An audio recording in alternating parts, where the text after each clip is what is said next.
When you think of Final Fantasy, you don't really think of horror.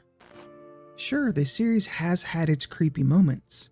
Final Fantasy VIII's time compression sequence,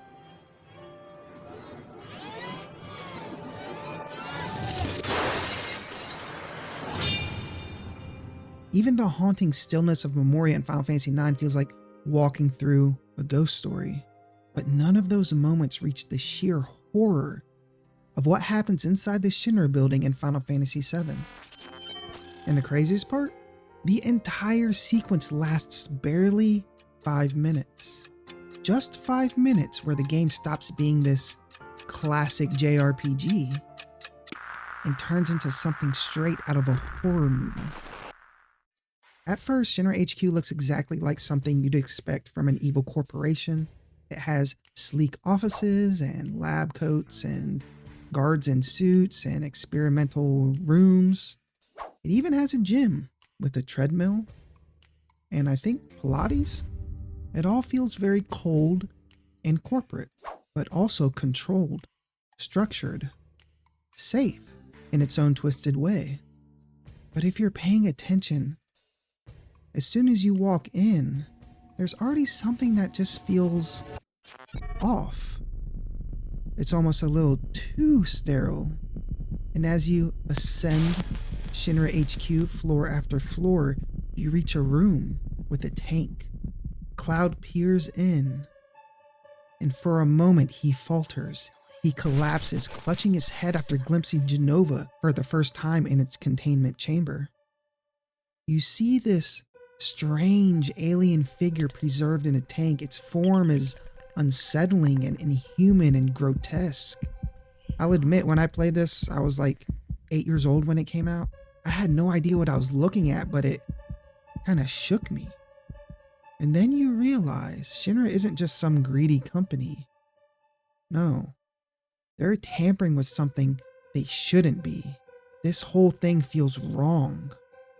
And soon after, the whole party is captured and thrown into their jail cells. And that image of Jenova is still sitting in the back of your mind. It plants this unease, this shakiness, even before the real horror begins. You stay up, reminiscing with your party members, talking about the future, talking about the past. And soon you begin to drift to sleep. And then everything changes. You wake up in the middle of the night, the cell door is wide open. Nobody's watching you anymore. Your eyes begin to focus, and then you see it. A trail of blood smeared across the shiny floors, dragged across the walls, leading out into the hallway. This is the first time in the entire game that blood is shown in any real way. Normally, Final Fantasy battles are clean. You fight the enemies, they fight you back, you kill them, they just fall and fade away. But here, for the first time, you're forced to walk through Shinra HQ and see the aftermath. Soldiers, scientists, executives, not just defeated, but slaughtered. And it's quiet. The usual heroic music is gone. The silence feels heavier than any boss theme. Even when you get pulled into random battles, the soundtrack is completely different. It's distorted and unnerving, almost alien. Even the combat feels wrong. That's what makes this sequence so horrifying. It strips away everything that normally makes Final Fantasy feel familiar and safe. It doesn't feel heroic. You're not storming a dungeon. You're not fighting for control. You're not saving the princess. You're wandering through the middle of a massacre that you don't even understand. And the deeper you go, the worse it gets. You climb higher and higher through Shinra HQ, following the bloody trail until you reach the president's office. And there he is, slumped over his desk, skewered clean through by a massive sword. That's when it all clicks. This wasn't a prison break. This wasn't chaos for the sake of chaos.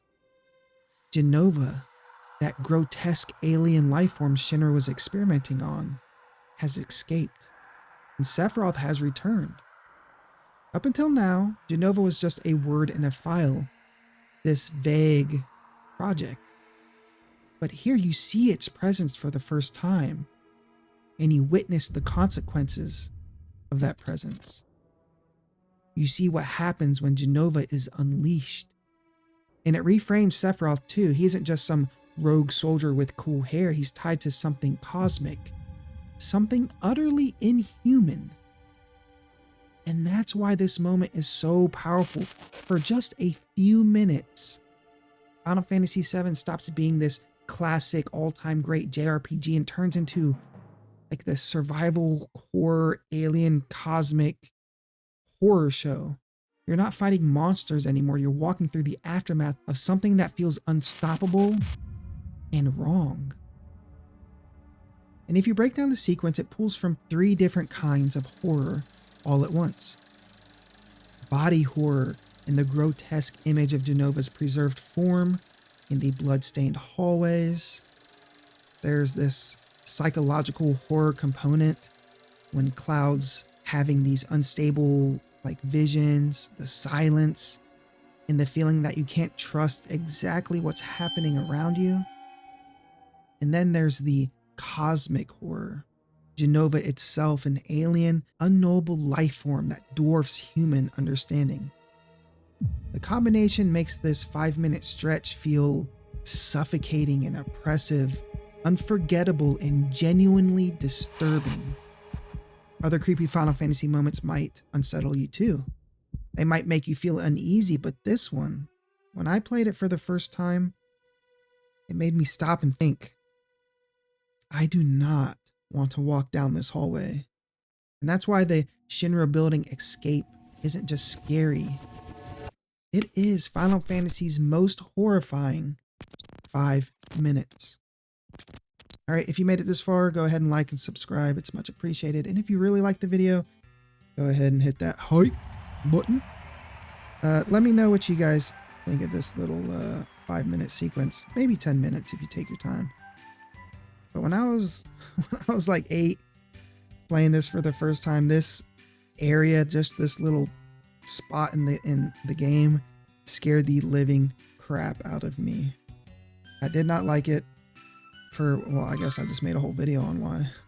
Let me know if you agree. Let me know if there's any other creepy Final Fantasy moments that you guys can think of. I named a couple, but there's surely way, way more that you guys would know. Put it in the comments. Have an amazing day, and God bless.